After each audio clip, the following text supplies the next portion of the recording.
धूळ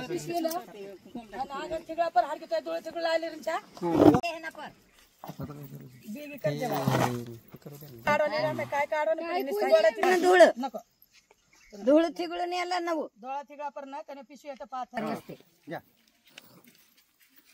आज पुणे जिल्ह्यामध्ये अतिशय दुर्दैवी घटना आपल्या समोर आलेली आहे आणि आपण हे पाहिले. आता आपलं विषयातून जर सांगायचं, पुणे जिल्ह्यातील दौंड तालुक्यामध्ये राजेगाव आणि राजेगाव या ठिकाणी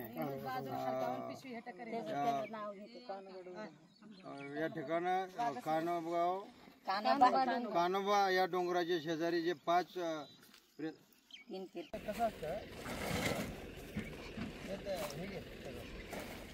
हे जे दगड आहे ते दगड डोक्यावर ठेवला जातो असं ती काय ती दावा ना भाऊ ती दावा ते तसं केलेलं असतं. ते बी दावून हे दगड जे आहे ना ते थडग्यावर ठेवले जाते.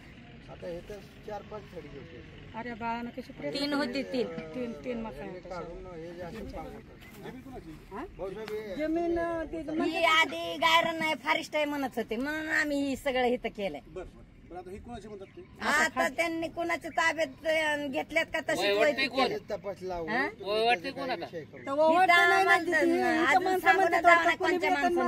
माझं आहे म्हणते बघू. आता ते काय असेल ना जो येईल त्याच्यावर गुन्हा दाखल करा. आता तिथं 2-3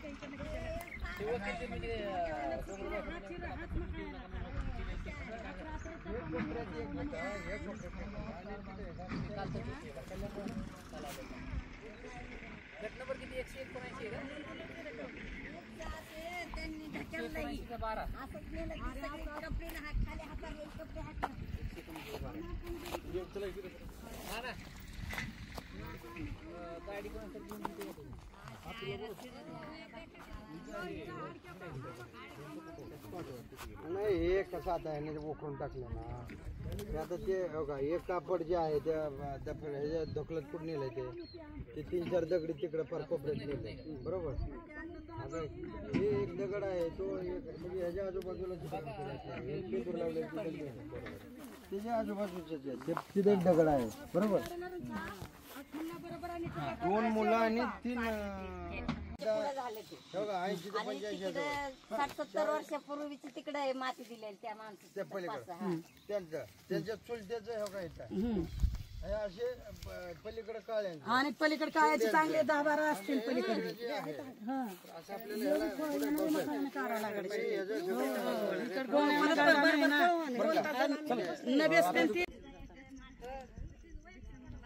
वटलेली नाही ते काल काम वटलेली नाही.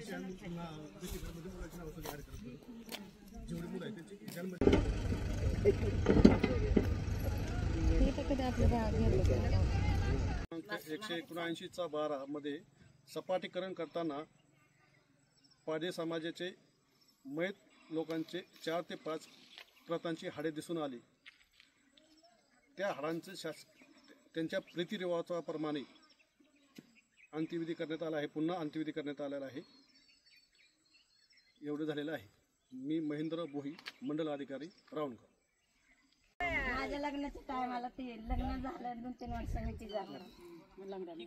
40 वर्ष होत आले.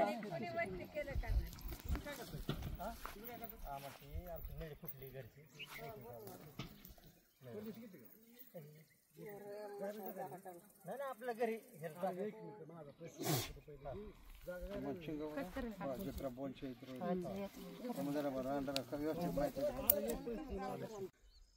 आज अत्यंत दुर्दैवी घटना या ठिकाणी आपल्याला पाहायला मिळत आहे. पुणे जिल्ह्यातील दौंड तालुक्यामध्ये राजेगाव आणि राजेगावमध्ये या ठिकाणी आदिवासी पारधी समाजाची बहुतांश वस्ती आहे.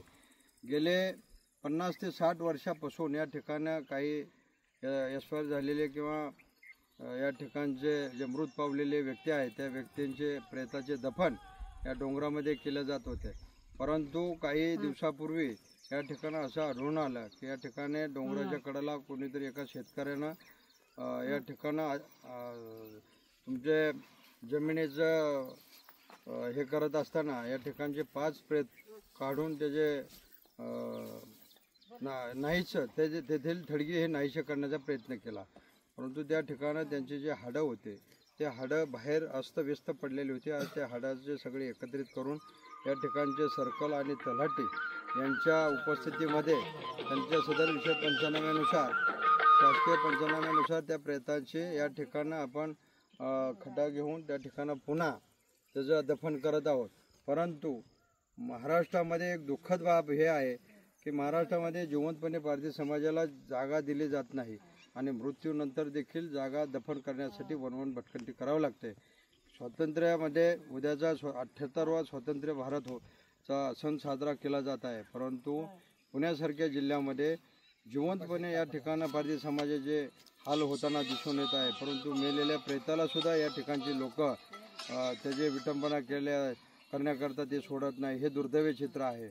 या ठिकाणं मान्य कलेक्टर साहेबांना आणि मान्य पोलीस अधीक्षक साहेबांना विनंती करत आहे की सदर विषयातून जे शेतकरी आहे, ज्या शेतकऱ्याने हे कृत्य केलेलं आहे, प्रेताची विटंबना केलेली आहे, धार्मिक गोष्टीनं प्रेताची विटंबनानुसार त्या विषयातून अट्रॉसिटी ॲक्ट गुन्हा दाखल करून सदर व्यक्तीवर दंडात्मक कारवाई करून त्यांना जास्तीत जास्त सजा देण्यात यावी अशी मागणी आदिवासी पारधी समाज व अखिल भारतीय आदिम महासंघाच्या वतीने या ठिकाणी करण्यात येत आहे.